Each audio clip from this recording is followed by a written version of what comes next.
The magic നോവലിലേക്ക് സ്വാഗതം. നിനക്കായി മാത്രം പാർട്ട് 2. അജിത്ത് കട്ടിളപ്പടിയിൽ ചാരി കൈ കെട്ടി നിൽക്കുകയാണ്. ആ നോട്ടം തന്നിൽ തറഞ്ഞു നിൽക്കുന്നു. ശരീരമാസകലം ഏതോ പ്രാണി എഴിഞ്ഞു നടക്കുന്ന അസഹ്യത.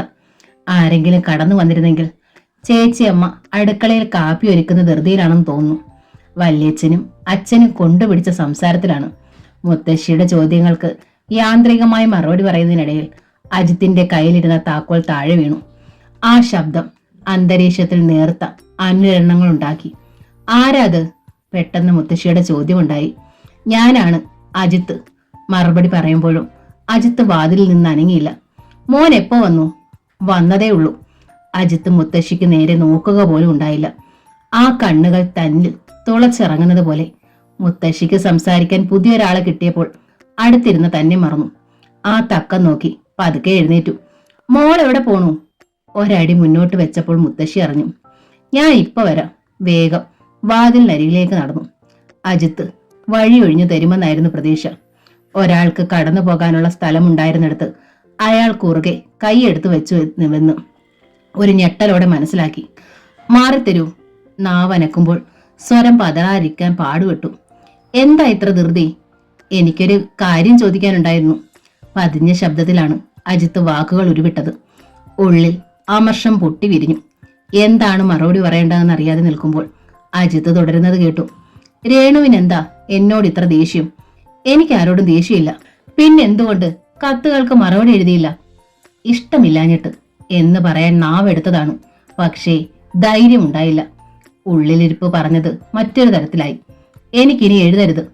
അജിത്ത് ചുണ്ടനക്കാനൊരു നിമിഷമെടുത്തു. എന്തുകൊണ്ട്? ഇനി എനിക്ക് എഴുതരുതെന്ന് പറയാനിരിക്കുകയായിരുന്നു.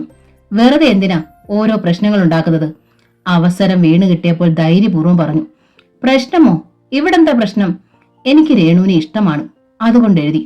ആ വാക്കുകളുള്ളിൽ ദേഷ്യമുണർത്തി. അജിത്തിന്റെ ആദ്യത്തെ കത്തിൽ നിന്ന് തന്നെ രോഗം മനസ്സിലാക്കിയിരുന്നു. എന്താ രേണു മിണ്ടാത്തത്? എനിക്കൊന്നും മിണ്ടാനില്ല. അങ്ങനെ അങ്ങ് ഒഴിഞ്ഞു മാറിയാലോ? എന്തെങ്കിലും ഉണ്ടെങ്കിൽ തുറന്നു പറയുന്നതല്ലേ നല്ലത്. തുറന്നു പറയാൻ തന്നെയാണ് ഞാനിരുന്നത്. എനിക്കിതൊന്നും ഇഷ്ടമല്ല. അന്ന് തന്നെ വാർഡൻ കത്തു പിടിച്ചു. കുറെ വഴക്കം കേൾക്കേണ്ടി വന്നു. ഓ, അതാണോ പ്രശ്നം? അതൊക്കെ ഇതിലുള്ളതല്ലേ. രേണു പേടിക്കണ്ട. ആ സാന്ത്വനം ഉള്ളിൽ തികട്ടി വന്ന കാലുഷ്യത്തിന്റെ അളവ് കൂട്ടി. പേടി ഉണ്ടായിട്ടല്ല, ഇനി മേലിൽ എഴുതരുതെന്ന് പറയാനിരുന്നതാണ്. നിമിഷ നേരങ്ങളോളം നീണ്ടുനിന്ന മൗനത്തിന്റെ ഇടവേളയ്ക്ക് ശേഷം അജിത്തിന്റെ സ്വരം കേട്ടു. രേണുവിനോട് എനിക്കിപ്പോഴും ഒന്നേ പറയാനുള്ളൂ. I love you. I love you very much. പക്ഷെ എനിക്കിഷ്ടമല്ല. വീട് നടുങ്ങുമാർ ഉച്ചത്തിൽ വിളിച്ചു പോകണമെന്ന് തോന്നി. പക്ഷേ ശബ്ദം നഷ്ടപ്പെട്ടിരുന്നു. വാതിലിനടുത്ത് നിന്ന് കർട്ടൻ തട്ടിമാറ്റി ഉറച്ച കാൽവെപ്പോടെ അജിത്ത് നടന്നു നീങ്ങുന്നത് ഒരു സ്വപ്നത്തിൽ എന്നോണം കണ്ടുനിന്നു.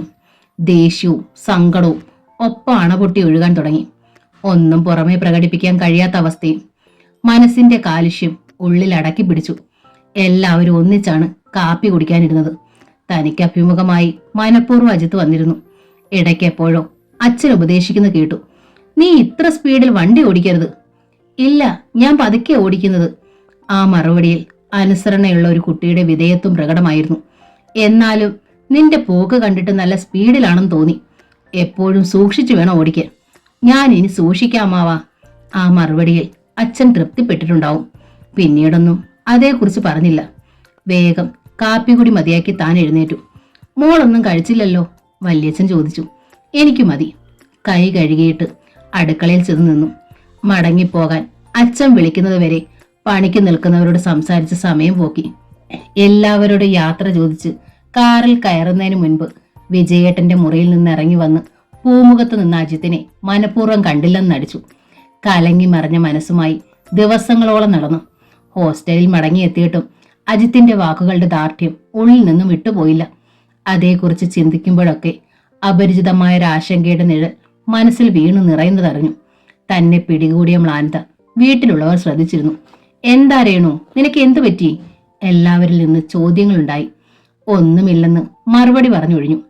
ഉള്ളിൽ തെങ്ങി നിന്ന വിമ്മിട്ടത്തെക്കുറിച്ച് സതിയേട്ടത്തിയോട് പറഞ്ഞാലോ എന്ന് പലവട്ടം ആലോചിച്ചതാണ്. പക്ഷേ ധൈര്യമുണ്ടായില്ല. സതിയേട്ടത്തെ അറിഞ്ഞാൽ ഏട്ടനോട് പറയും. പിന്നീട് എന്താണ് ഉണ്ടാകുന്നതെന്ന് ഓർക്കാൻ പോലും വയ്യ. ചിന്ത അവിടെ എത്തുമ്പോൾ വഴിമുട്ടി നിൽക്കുന്നത് പോലെ കഴിയുന്നതും മുഖം പ്രസന്നമാക്കി വെക്കാൻ ശ്രമിച്ചു. അവധി തീരുന്നതിന് മുമ്പ് എന്നെങ്കിലും അജിത്ത് വീട്ടിലേക്ക് വരുമെന്നറിയാമായിരുന്നു. അത് കാരണം ഡോർബെൽ ശബ്ദിച്ചാൽ മനഃപൂർവ്വം പൂമുഖത്തേക്ക് വരാതെയായി. സതിയേട്ടത്തി എവിടെ പോയാലും ഒപ്പം പോകാൻ മടി കാണിച്ചില്ല. വീട്ടിൽ കഴിയുന്നതും താനും അമ്മയും മാത്രമാകാതിരിക്കാൻ ശ്രദ്ധിച്ചു. ഹോസ്റ്റലിൽ മടങ്ങിയെത്തിയിട്ടും മനസമാധാനം വീണ് കിട്ടിയില്ല. ആള് നേരിട്ട് വന്നില്ലെങ്കിലും കത്തുകൾ തന്നെ തേടി വരുമെന്ന് അനുനിമിഷം ഭയന്നു. പ്രത്യേകിച്ച് സംഭവ വികാസങ്ങളൊന്നുമില്ലാത്ത ദിവസങ്ങൾ കടന്നുപോയി. രേണുവിന് ഫോൺ കോൾ എന്നാരുടെയെങ്കിലും നാവിൽ നിന്ന് വീഴുമ്പോൾ എന്നും ഉള്ളം തുടിച്ചുയരുമായിരുന്നു. ഒന്നുകിൽ വീട്ടിൽ നിന്നാരെങ്കിലും, അല്ലെങ്കിൽ വിഷ്ണുവേട്ടൻ. ആ ധാരണയിലാണ് വാർഡന്റെ മുറിയിലേക്ക് ഓടിച്ചെല്ലുക. പക്ഷേ ഒരിക്കൽ തനിക്ക് വന്ന കോൾ അറ്റൻഡ് ചെയ്യാൻ വേണ്ടി ഓടിച്ചെന്നതാണ്. റിസീവർ കയ്യിലെടുക്കാനുള്ള അനുവാദത്തിന് വേണ്ടി വാർഡന്റെ മുഖത്തേക്ക് നോക്കി. കുട്ടിയുടെ ഏട്ടനാണ്, സംസാരിച്ചോളൂ. പിന്നീട് താമസം ഉണ്ടായില്ല. ഹലോ, രേണു ഹിയർ, താൻ പറഞ്ഞു. മറുപടി കിട്ടാൻ അല്പം വൈകി. രേണു, പിന്നെ എന്തൊക്കെയുണ്ട് വിശേഷങ്ങൾ? ആ സ്വരഭേദം പെട്ടെന്ന് തിരിച്ചറിയാൻ കഴിഞ്ഞു. അങ്ങേ തലയ്ക്കൽ എന്തായാലും രവിയേട്ടനല്ലെന്ന് മനസ്സിലായി. ആരാണ് സംസാരിക്കുന്നത്? വിഷ്ണുവേട്ടനാവുമെന്നുള്ള ധാരണയിലാണ് ചോദിച്ചത്. എന്നെ മനസ്സിലായില്ലേ രേണു? അതോ ഇത്ര വേഗം മറന്നോ? മറു ചോദ്യമായിരുന്നു ഉത്തരം. എന്തോ എഴുതിക്കൊണ്ടിരുന്ന വാർഡൻ തലയുയർത്തി. എന്താ രേണുകെ? പറയുന്നത് ക്ലിയർ ആവുന്നില്ല. ലൈനിന്റെ കുഴപ്പമാവും. കുട്ടിയുടെ ഏട്ടനല്ലേ സംസാരിക്കുന്നത്? അവരുടെ മനസ്സിൽ സംശയം വീണുവെന്ന് തോന്നിയപ്പോൾ പെട്ടെന്ന് പറഞ്ഞു. അതെ, മുൻപ് തന്നെ താൻ നോട്ടപ്പുള്ളിയാണ്. ഇനിയും തന്നെ സംശയിക്കാൻ ഇട കൊടുക്കരുതെന്ന് കരുതി. ആലോചനയിൽ മുഴുകിയ സമയം അത്രയും അങ്ങേ തലയ്ക്കൽ നിന്ന് നിർത്താതെ സംസാരിക്കുന്നത് കേട്ടു. ആരാണെന്നറിയാൻ വേണ്ടി കാതുകൾ ജാഗരൂകമായി. കത്തുകൾ അയച്ചാൽ മറുപടി അയക്കില്ല. നേരിട്ട് കണ്ടാലും തദൈവ. ഫോണിലൂടെ എങ്കിലും സംസാരിച്ചൂടെ? വാക്കുകൾ മനസ്സിൽ പതിഞ്ഞു കിട്ടുന്നതിന് മുൻപുള്ള ആളിനെ തിരിച്ചറിഞ്ഞു. അജിത്ത്. ഒട്ടും ചിന്തിക്കാൻ നിന്നില്ല. പറയുന്നതൊന്നും ക്ലിയർ ആവുന്നില്ല. ഏട്ടൻ പിന്നീട് വിളിക്ക്. പറഞ്ഞു തീർന്നതും റിസീവർ ക്രാഡിലേക്ക് ഇട്ടു. മുറിയിൽ നിന്ന് തിരിച്ചു നടക്കുമ്പോൾ ആകെ ഒരു വീർപ്പുമുട്ടലായിരുന്നു. അജിത്തിന്റെ കാര്യം മനസ്സ് മറന്നു തുടങ്ങിയതാണ്. ഇപ്പോഴിതാ വീണ്ടും. ആരാ വിളിച്ചത്? റൂംമേറ്റ് അംബികയുടേതായിരുന്നു ചോദ്യം. ഏട്ടൻ യാന്ത്രികമായി മറുപടി പറഞ്ഞു. പക്ഷേ തന്റെ മുഖത്തെ മ്ലാനത സൗമ്യ പിടിച്ചെടുത്തു.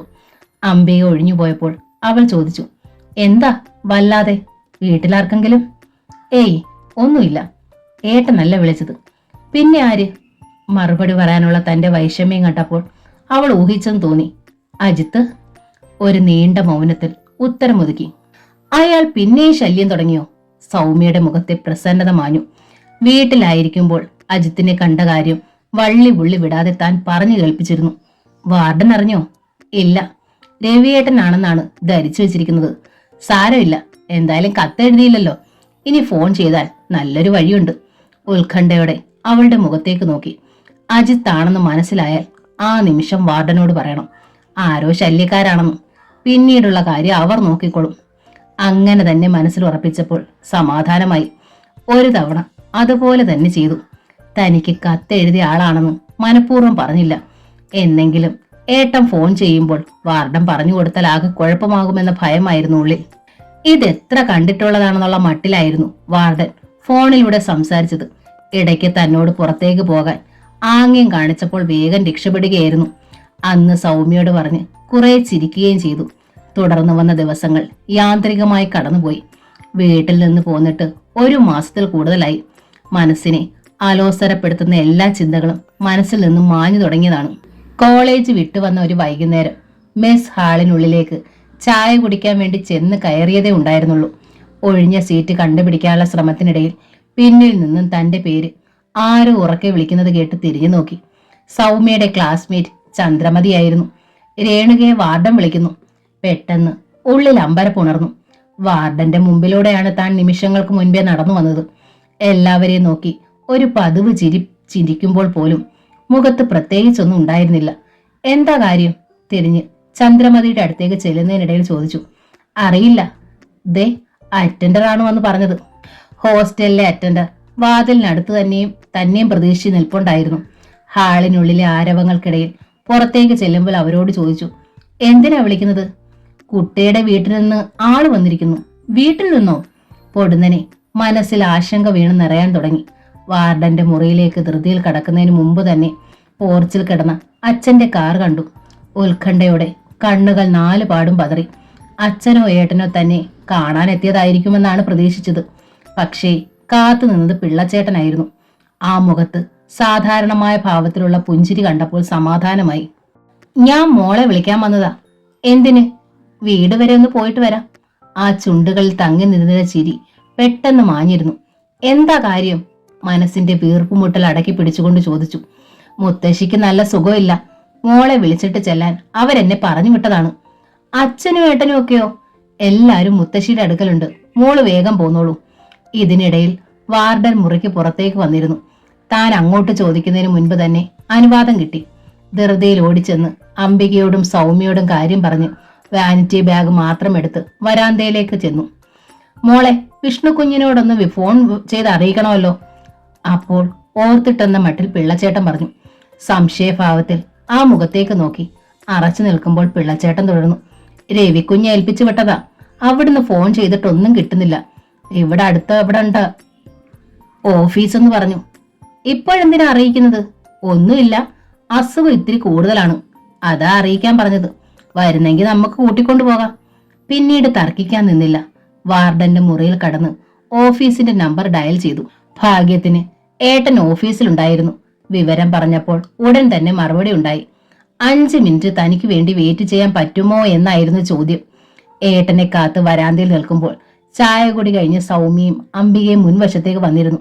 പറഞ്ഞതുപോലെ തന്നെ 5 മിനിറ്റിനകം വിഷ്ണുവേട്ടൻ ഒരു ഓട്ടോറിക്ഷയിൽ വന്നിറങ്ങി. പിന്നീട് ഒരു നിമിഷം പോലും വൈകിയില്ല. കാറിലിരിക്കുമ്പോൾ മനസ്സ് അസ്വസ്ഥമായിരുന്നു. മുത്തശ്ശിക്ക് അസുഖം കൂടുതലാണെന്നുള്ള യാഥാർത്ഥ്യം പതിയെ പതിയെ ഉള്ളിൽ നീറി പിടിക്കാൻ തുടങ്ങി. തന്നോടൊന്നും വിട്ടു പറഞ്ഞില്ലെങ്കിലും പിള്ളച്ചേട്ടൻ വിഷ്ണുവിനോട് കാര്യങ്ങൾ പറയുന്നത് കേട്ട് സ്വയം അറിയാതെ കണ്ണുകൾ ഈറനായി. 2 ദിവസമായി എല്ലാരും വല്യച്ഛന്റെ വീട്ടിൽ തന്നെയായിരുന്നു.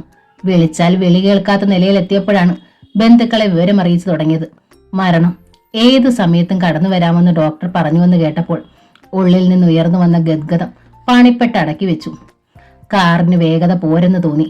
അക്ഷമയുടെ പുറത്തേക്ക് നോക്കിയിരിക്കുമ്പോൾ മുത്തശ്ശിയുടെ അടുത്തേക്ക് മനസ്സ് കുതിച്ചു കഴിഞ്ഞിരുന്നു.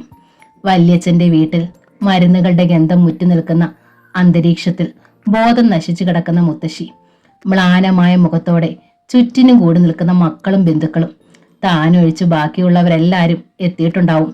അവസാന നിമിഷത്തിൽ തന്നെ വിളിക്കാൻ ആളെ വിട്ടു.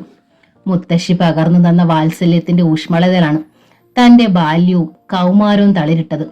അമ്മയുടെ വേർപാട് ആ തണൽ കാരണം താൻ ഒരിക്കലും അറിഞ്ഞിരുന്നില്ല. പിന്നീട് വന്ന ആ കാലങ്ങളെക്കുറിച്ച് ഓർത്തപ്പോഴൊക്കെ കണ്ണുകൾ നിറഞ്ഞു കവിഞ്ഞു. ഗദ്ഗതം പുറത്തേക്ക് തെറിച്ചു വീഴാതിരിക്കാൻ കഴിയുന്നത് ശ്രമിച്ചു. കാറിനുള്ളിൽ മൂകത ചിറക് വിരിച്ചു നിൽക്കുന്നു. പിള്ളച്ചേട്ടന്റെ വിവരണം നിലച്ചിട്ട് സമയമേറെ ആയതുപോലെ തോന്നി. ഫോണിലൂടെ സംസാരിച്ചതല്ലാതെ വിഷ്ണുവേട്ടൻ തന്നോടായി ഒരു വാക്കുപോലും ഉരിയാടിയില്ല. സ്വയം പണിതുയർത്തിയ മൗനത്തിന്റെ മതിൽക്കെട്ടിനുള്ളിൽ തപസ്സിരിക്കുകയാണ്. മനസ്സ് വീണ്ടും മുത്തശ്ശിയിലേക്കായി. കഴിഞ്ഞ അവധിക്ക് ചെന്നപ്പോൾ പ്രത്യേകിച്ചൊരു അസുഖമുള്ളതായി പോലും തനിക്ക് തോന്നിയില്ല. കോളേജിലേക്ക് പോരുന്നതിന്റെ തലേന്നും യാത്ര ചോദിക്കാൻ താൻ ചെന്നിരുന്നു. കുറേ നേരം അടുത്ത് പിടിച്ചിരുത്തി ആ ശോഷിച്ച വിരലുകൾ കൊണ്ട് ശിരസും മുതുകും തലോടിയതോർത്തു. അസുഖം തുടങ്ങിയിട്ട് 2 ആഴ്ചയിൽ കൂടുതലായെന്നാണ് പിള്ളച്ചേട്ടൻ പറഞ്ഞത്. ഇടയ്ക്കൊരു തവണ അച്ഛന്റെ ഫോൺ വന്നിട്ടും ഒന്നും സൂചിപ്പിക്കുകയുണ്ടായില്ല. തന്നെ വിഷമിപ്പിക്കേണ്ടെന്ന് കരുതിയിട്ടായിരിക്കും. വല്യച്ഛന്റെ വീടിന് മുൻപിൽ കാർ നിന്നപ്പോൾ പൂമുഖത്ത് ചെറിയൊരു ആൾക്കൂട്ടം തന്നെ ഉണ്ടായിരുന്നു. ആരെയും ശ്രദ്ധിക്കാതെ അകത്തേക്ക് ഓടുമ്പോൾ ആരോ പറയുന്നത് കേട്ടു, വിശ്വനാഥന്റെ മോളാ. അച്ഛനും ഏട്ടനും ഒക്കെ മുത്തശ്ശിയുടെ അടുത്ത് തന്നെ ഉണ്ടായിരുന്നു. അച്ഛൻ കരയുകയാണെന്ന് തോന്നി. ശ്വാസം കഴിക്കാൻ വിമിഷ്ടപ്പെടുന്ന മുത്തശ്ശിയെ നോക്കി നിൽക്കും തോറും ഉള്ളിൽ അടക്കി പിടിച്ചിരുന്ന ഗദ്ഗതത്തിന്റെ അതിർവരമ്പുകൾ മുറിഞ്ഞു വീണു. അടുത്തു നിന്ന രവിയേട്ടൻ തന്നെ ചേർത്ത് പിടിക്കുന്നതറിഞ്ഞു. തേങ്ങൽ കേട്ടിട്ടാവും മുത്തശ്ശിയുടെ ഓരം ചേർന്നിരുന്ന ചേച്ചിയമ്മ തിരിഞ്ഞു നോക്കി. മോള് വന്നോ? ഇങ്ങു വാ, ഈ വെള്ളം മുത്തശ്ശിക്ക് കൊടുക്ക്. ചേച്ചിയമ്മയുടെ മുഖം കരഞ്ഞു തുടുത്തിരുന്നു എന്ന് തോന്നി. തേങ്ങലുകൾ ഒതുക്കി പിടിച്ചുകൊണ്ട് മുമ്പോട്ട് ചെയ്യുന്നു. താൻ എത്താൻ കാത്തിരുന്നത് പോലെയായിരുന്നു മുത്തശ്ശിയുടെ മരണം. 10-15 മിനിറ്റിനകം എല്ലാം അവസാനിച്ചു. കട്ടിലിൽ നീണ്ടു നിവർന്നു കിടന്ന ശോഷിച്ച ശരീരത്തിൽ നിന്നും എപ്പോഴാണ് ജീവൻ പറന്നു പോയതെന്ന് താൻ അറിഞ്ഞില്ല. അവസാന നിമിഷങ്ങളിൽ ആ ശ്വാസോച്ഛ്വാസം നീർത്തു വരുന്നത് കണ്ണീരിനിടയിലൂടെ കണ്ടു. ചുറ്റിനും കൂടി നിന്നവരിൽ പെട്ടെന്നുണ്ടായ ചലനം ശ്രദ്ധിച്ചപ്പോഴാണ് മുറിയിൽ എവിടെയോ പതുങ്ങി നിന്ന മരണം കടന്നു വന്നതെന്ന് അറിഞ്ഞത്. അനേകം കൊല്ലങ്ങളായി രണ്ടു കുടുംബങ്ങളുടെ നാഥയായി പ്രകാശിച്ചിരുന്ന ചൈതന്യമാണ് നഷ്ടപ്പെട്ടിരിക്കുന്നതെന്ന് ഓർത്തപ്പോൾ ഗദ്ഗദം വീണ്ടും അണപൊട്ടി ഒഴുകി. ആരോ താങ്ങി പിടിച്ച് മുത്തശ്ശിയുടെ അടുത്ത് നിന്ന് തന്നെ എഴുന്നേൽപ്പിച്ച് മുറിയുടെ മൂലയിലുള്ള സോഫയിൽ കൊണ്ടിരുത്തി. എത്ര നേരം അവിടെ ഇരുന്നു എന്നറിയില്ല. മണിക്കൂറുകൾ കടന്നുപോയപ്പോൾ സതിയേട്ടത്തി ഒരു ഗ്ലാസ് ചായയുമായി വന്ന് നിർബന്ധിച്ചു കുടിപ്പിച്ചു. വിശപ്പും ദാഹവും മണിക്കൂറുകൾക്ക് മുൻപ് തന്നെ കെട്ടടങ്ങിയിരുന്നു. വീണ്ടും സോഫയിൽ തന്നെ ചാഞ്ഞിരുന്നു. ഓർക്കുമ്പോഴൊക്കെ ഉള്ളിൽ നിന്ന് തികട്ടി വന്ന സങ്കടം കണ്ണുനീരായി പുറത്തേക്ക് പ്രവഹിച്ചുകൊണ്ടിരുന്നു. രാവേറെ ചെന്നപ്പോൾ സതിയേട്ടത്തി വീണ്ടും തന്നെ തേടിയെത്തി. എന്തേലും കഴിക്കണ്ടേ രേണു? പതിഞ്ഞ സ്വരത്തിലായിരുന്നു ചോദ്യം. എനിക്കൊന്നും വേണ്ട. അത് പറഞ്ഞാ പറ്റില്ല. എഴുന്നേറ്റ് വാ, അടുക്കളയിൽ പോയിരുന്ന് എന്തെങ്കിലും കഴിക്കാം. വേണ്ട ഏട്ടത്തി, എനിക്ക് വിശപ്പേ ഇല്ല. നിർബന്ധിച്ചിട്ടും രക്ഷയില്ലെന്ന് കണ്ടപ്പോൾ ഏട്ടത്തി എഴുന്നേറ്റ് പോയി. മരണമറിഞ്ഞു വന്നവർ രാത്രി ആയതുകൊണ്ട് അധികം തങ്ങാതെ തന്നെ തിരിച്ചുപോയി കൊണ്ടിരുന്നു. ദഹിപ്പിക്കൽ രാവിലെയാണ് നടത്താനാണ് നിശ്ചയിച്ചിരിക്കുന്നത്. അർദ്ധരാത്രിയാകാറായപ്പോൾ രവിയേട്ടൻ വന്ന് ഇരുന്നിടത്ത് നിന്ന് നിർബന്ധിച്ച് എഴുന്നേൽപ്പിച്ച് ഊണ് കഴിപ്പിച്ചു. തന്റെ കൂനിക്കൂടിയുള്ള ഇരിപ്പ് കണ്ടിട്ടാവും ചേച്ചിയമ്മ പറഞ്ഞു, രേണു പോയി കിടക്ക്, യാത്ര ചെയ്ത് തളർന്നതല്ലേ, ഒന്ന് നടു നിവർന്ന് കിടക്കണമെന്ന് ആത്മാർത്ഥമായി ആഗ്രഹിച്ചിരിക്കുകയായിരുന്നു. ഇവിടെ ആകെ ബഹളമാണ്, മുകളിൽ പോയി കിടന്നോളൂ. ജ്യോതി ചേച്ചിയുടെ നിർദ്ദേശം. ജയചേച്ചിയാണ് മുകളിലേക്കൊപ്പം വന്നത്. അവരുടെ മുറിക്ക് അടുത്തുള്ള ഒരൊഴിഞ്ഞ മുറിയിലെ കിടക്ക നിവർത്തിയിട്ട് ചേച്ചി കുറെ നേരം ഒപ്പം ഇരുന്നു. പിന്നീട് തനിക്ക് ഉറക്കം വരുന്നെന്ന് കണ്ടപ്പോൾ ചേച്ചി എഴുന്നേറ്റു. ലൈറ്റ് കിടക്കട്ടെ രേണു? ചേച്ചി ചോദിച്ചു. വേണ്ട, ബെഡ് ലാമ്പ് മതി. അരണ്ട നീല വെളിച്ചം മുറിയിൽ പരന്നപ്പോൾ ചേച്ചി പുറത്തു നിന്നും കതക് ചാരി താഴേക്ക് ഇറങ്ങിപ്പോയി. ഉറങ്ങാൻ അധികം താമസം ഉണ്ടായില്ല. അത്രയധികം മനസ്സും ശരീരവും ക്ഷീണിച്ചിരുന്നു. ഒരുപക്ഷെ മണിക്കൂറുകൾ കടന്നു പോയിട്ടുണ്ടാവും. നെറ്റിയിൽ എന്തോ വന്നിരിക്കുന്നത് പോലെ തോന്നി. പാറി നടന്നിരുന്ന ഒരു ചിത്രശലഭം ഇടയ്ക്ക് എപ്പോഴോ വന്നിരുന്നത് പോലെ. ഉറക്കത്തിന്റെ താഴ്വാരങ്ങളിൽ നിന്നും പെട്ടെന്ന് മടങ്ങി വരാൻ തോന്നിയില്ല. വീണ്ടും അതേ സ്പർശം. സ്പർശനത്തോടൊപ്പം മൂക്കിലേക്ക് തുളച്ചു കയറുന്ന രൂക്ഷമായ ഏതോ ഒരു ഗന്ധം. കണ്ണു മിഴിച്ചു നോക്കി. അലറി വിളിക്കാനാണ് ആദ്യം തോന്നിയത്. പക്ഷേ നാവ് തളർന്നിരുന്നു. കിടക്കയുടെ ഓരം ചേർന്ന് തന്റെ മുഖത്തേക്ക് സൂക്ഷിച്ചു നോക്കി നിന്ന ആ രൂപം ആരുടേതാണെന്ന് മങ്ങിയ വെളിച്ചത്തിൽ പോലും പെട്ടെന്ന് തിരിച്ചറിഞ്ഞു. അജിത്ത്. ആ കണ്ണുകളിൽ നിന്നും അഗ്നി വമിക്കുന്നത് പോലെ. ചാടി എഴുന്നേറ്റു. ആദ്യം നോക്കിയത് വാതിലിലേക്കാണ്. അത് ചേർത്തടച്ചിരിക്കുന്നു. ഒച്ച ഉണ്ടാക്കരുത്. അജിത്തിന്റെ ആജ്ഞ പെട്ടെന്നുണ്ടായി. ഉറക്കെ ഉറക്കെ വിളിച്ചു കൂവണമെന്നുണ്ടായിരുന്നു. പക്ഷേ നാവെടുക്കാൻ കഴിയുന്നില്ല. ശരീരവും മനസ്സും തളർന്നു മരവിച്ചിരുന്നു. ഞാൻ ഉപദ്രവിക്കാൻ വന്നതല്ല. ആ വാക്കുകൾ ആത്മധൈര്യം വീണ്ടെടുപ്പിച്ചു. മുറിയിൽ നിന്ന് കടന്നു പോകുന്നതാണ് നല്ലത്. ഇല്ലെങ്കിൽ ഞാൻ വിളിച്ചു കൂവും. വിളിച്ചു കൂവിക്കോളൂ. ആർക്കാ അതിന്റെ കേട് എന്നറിയാലോ. പതിഞ്ഞ ആ സ്വരം മനസ്സിന്റെ ധൈര്യത്തെ കെടുത്തി. നിമിഷങ്ങൾ. കിടക്കയിൽ നിന്ന് പതുക്കെ എഴുന്നേൽക്കാൻ തുടങ്ങിയതാണ്. ഏത് നിമിഷവും വാതിലിനടുത്തേക്ക് ഓടണമെന്നും അതിലിടിച്ച് അലറി വിളിക്കണമെന്നുണ്ടായിരുന്നു. താൻ എഴുന്നേൽക്കുന്നത് വരെ അജിത്ത് കാത്തുനിന്നു. പക്ഷേ അടുത്ത നിമിഷം എങ്ങനെയാണ് ആ കൈക്കുള്ളിലായതെന്ന് ഓർമ്മയില്ല. തന്നെ വരിഞ്ഞു മുറുക്കുന്നതിനോടൊപ്പം ആ ചുണ്ടുകൾ കവളിലും ചുണ്ടിലും എഴഞ്ഞു നടക്കുന്നതറിഞ്ഞു. സർവശക്തിയും എടുത്ത് കുതറി നോക്കി. കഴിയുന്നില്ല. അവസാനം എന്തും വരട്ടെ എന്ന് കരുതി അലറി വിളിക്കാൻ നോക്കി. പക്ഷേ കഴിഞ്ഞില്ല. അതിനു മുൻപ് തന്നെ ചുണ്ടുകൾ ബന്ധനത്തിലായി. കയ്യിലിരുന്ന കൂർത്ത നഖം കൊണ്ട് ആ മുഖം മുഴുവനും അള്ളിപ്പറിക്കുന്നതിനിടയിലും രക്ഷപ്പെടാൻ ശ്രമിക്കുകയായിരുന്നു. അജിത്ത് പെട്ടെന്ന് തന്നെ പിടിച്ച് അഭിമുഖമായി നിർത്തി. ഈ ഒരവസരത്തിന് വേണ്ടി ഞാൻ കാത്തിരിക്കുന്നത് എന്തിനാണെന്നറിയാമോ? വാർഡനെ കൊണ്ട് എന്നെ വഴക്ക് പറയിപ്പിച്ചതിന്. ഒരു കാര്യം ഓർത്തോളൂ, നീ എന്റേതാണ്, എന്റേത് മാത്രം. പറഞ്ഞു തീർന്നതും കിടക്കയിലേക്ക് തന്നെ വലിച്ചെറിഞ്ഞു. ഒരു കൊടുങ്കാറ്റിന്റെ വേഗതയിൽ വാതിൽ തുറന്ന് പുറത്തേക്ക് പോകുന്നത് നോക്കിക്കിടക്കുമ്പോൾ സ്വയം അറിയാതെ ഉറക്കെ ഉറക്കെ കരഞ്ഞു തുടങ്ങിയിരുന്നു. പെട്ടെന്ന് സമനില വീണ്ടെടുത്തപ്പോൾ വേഗം ചെന്ന് വാതിൽ ചേർത്തടച്ച് ബോൾട്ട് ഇട്ടു. നടന്നത് എന്തൊക്കെയാണെന്ന് മനസ്സിൽ പതിഞ്ഞു കിട്ടാൻ എന്നിട്ട് നിമിഷങ്ങളെടുത്തു. ഉറക്കത്തിൽ കണ്ട ഏതോ ദുസ്വപ്നമാണെന്നാണ് ആദ്യം തോന്നിയത്. പക്ഷേ എല്ലാം യാഥാർത്ഥ്യമാണെന്ന് മനസ്സിലാക്കിയപ്പോൾ ഉള്ളം നടുങ്ങി. കിടക്കയിൽ വീണ് ഉറക്ക കരഞ്ഞു. ആ നിമിഷങ്ങളിൽ ആരെങ്കിലും തന്നെ തേടിയെത്തിയിരുന്നെങ്കിൽ എല്ലാം പറയാൻ ഒരുങ്ങിയിരിക്കുകയായിരുന്നു. കടുത്ത ആത്മനിന്ദ തോന്നി. അജിത്തിന്റെ ഗന്ധം മുഖത്തും ചുണ്ടുകളിലും അപ്പോഴും തങ്ങി നിൽക്കുന്നുണ്ടായിരുന്നു. അതുള്ളിൽ അസഹ്യത സൃഷ്ടിച്ചു. വേഗം ബാത്റൂമിലേക്ക് ചെന്നു. എത്ര തവണ മുഖം കഴുകിയെന്നറിയില്ല. ആ ചുണ്ടുകളുടെ സ്പർശനത്തെക്കുറിച്ച് ഓർക്കുമ്പോഴൊക്കെ ഛർദിക്കാൻ വന്നു. വീണ്ടും മുറിയിൽ വന്ന് കിടക്കാൻ ഭയം തോന്നി. കതകും ജനലും അടഞ്ഞു കിടന്നിട്ടും ഏതെങ്കിലും പഴുതിലൂടെ അജിത്ത് അകത്തേക്ക് കടന്നു വരുമോ എന്നുള്ള പേടി രൂഢമായപ്പോൾ പതുക്കെ എഴുന്നേറ്റ് കതകിന്റെ ബോൾട്ട് എടുത്തു. പുറത്ത് ആരും പതുങ്ങി നിൽപ്പില്ലെന്ന് ഉറപ്പ് വരുത്തിയ ശേഷമാണ് സ്റ്റെയർ കേസിനരികിലേക്ക് നടന്നത്. താഴേക്ക് ഓടിയിറങ്ങുമ്പോൾ ഹാളിനുള്ളിലെ സെറ്റുകളിൽ അവിടെ അവിടെയായി മനുഷ്യരൂപങ്ങൾ ചുരുണ്ടുകൂടി ഇരുന്നിരുന്നു. സതിയേട്ടത്തെ തിരയുകയായിരുന്നു കണ്ണുകൾ. മോളുടെ ഉറക്കം കഴിഞ്ഞോ? ചേച്ചിയമ്മ തന്നെ കണ്ടപ്പോൾ ചോദിച്ചു. വായി തുറന്നാൽ കരഞ്ഞു പോയേക്കുമെന്ന് ഭയന്നു. ചേച്ചിയമ്മ കൂടുതലൊന്നും ചോദിക്കരുതെന്ന് ആത്മാർത്ഥമായി ആഗ്രഹിച്ച നിമിഷങ്ങൾ. ഇതാ രേണുവിന് കാപ്പി. ഉറക്കം മുഷിഞ്ഞിരുന്നവർക്ക് പാലൊഴിക്കാത്ത കാപ്പി കൊടുക്കുന്നതിനിടയിൽ അമ്മ തന്റെ നേർക്ക് നീട്ടി. നിഷേധാർത്ഥത്തിൽ തലയാട്ടി മുമ്പോട്ട് നടന്നു. അടുക്കള തളത്തിനരികിലുള്ള മുറിയിലായിരുന്നു സതിയേട്ടത്തി. ഉറങ്ങുന്ന ഏട്ടത്തിയെ ശല്യപ്പെടുത്താൻ തോന്നിയില്ല. പതുക്കെ അടുത്ത് ചെന്നിരുന്നു. ഇടയ്ക്ക് നഷ്ടപ്പെട്ടു പോയ സുരക്ഷിതത്വ ബോധം മടങ്ങി വന്നുവെന്ന് തോന്നി. ഇരുന്നിരുന്ന് തളർന്നപ്പോൾ ഏട്ടത്തിയുടെ അരികിൽ ചുരുണ്ടുകൂടി. കണ്ണുകൾ ഇറുകെ പൂട്ടുമ്പോഴൊക്കെ അജിത്ത് തൊട്ടു മുമ്പിൽ വന്ന് നിൽക്കുന്നത് പോലെ കഴിഞ്ഞു പോയ രംഗം മുന്നിൽ 1000 പ്രാവശ്യം തെളിഞ്ഞു വന്നു. സ്വയം അറിയാതെ ഗദ്ഗതം മണ പൊട്ടി ഒഴുകി. തേങ്ങലുകൾ കേട്ടുകൊണ്ടിരുന്ന സതിയേട്ടത്തി ചാടി എഴുന്നേറ്റു. തൊട്ടരികിൽ കിടന്നത് താനാണെന്ന് മനസ്സിലാക്കി അവർ തോളത്ത് പിടിച്ച് കുലുക്കി വിളിച്ചു. എന്താ രേണു? കരച്ചിലിനിടയിൽ മറുപടി ഒന്നും പറയാൻ കഴിഞ്ഞില്ല. കരയാതെ, എപ്പോഴായാലും മുത്തശ്ശി മരിക്കില്ലേ? അധികം കഷ്ടപ്പെടാതെ പോയതിൽ ആശ്വസിക്കുകയാണ് വേണ്ടത്. താൻ കരഞ്ഞതിന്റെ കാരണം മുത്തശ്ശിയുടെ വേർപാടാണെന്ന് സതിയേട്ടത്തി ധരിച്ചത് അതൊരാശ്വാസമായി തോന്നി. യഥാർത്ഥ കാരണം പറയണോ വേണ്ടയോ എന്ന് ആലോചിക്കുകയായിരുന്നു. ഇനി അത് മറച്ചു വെച്ചിട്ട് പ്രയോജനമില്ല. തന്റെ പ്രതീക്ഷയ്ക്കും അപ്പുറം കാര്യങ്ങൾ ചെന്നെത്തിയിരിക്കുന്നു. അജിത്തിനെ ഇനി നിലയ്ക്ക് നിർത്തിയേ പറ്റൂ. എന്തായാലും ഈ രാത്രി ഒന്നും പറഞ്ഞ് ഏട്ടത്തിയുടെ മനസ്സമാധാനം നഷ്ടപ്പെടുത്തേണ്ടതില്ലെന്ന് കരുതി ഹോസ്റ്റലിലേക്ക് പോകാൻ തുടങ്ങുന്നതിന് മുമ്പ് പറയണം. പറഞ്ഞേ തീരൂ. ആ സന്ദർഭത്തിന് വേണ്ടി കാത്തിരുന്നു. വല്യച്ഛന്റെ വീട്ടിൽ വെച്ച് പറയാനുള്ള മനസാന്നിധ്യം ഉണ്ടായില്ല. സഞ്ചയനം കഴിഞ്ഞ അന്ന് സന്ധ്യയ്ക്ക് എല്ലാവരും വീട്ടിലേക്ക് പോന്നു.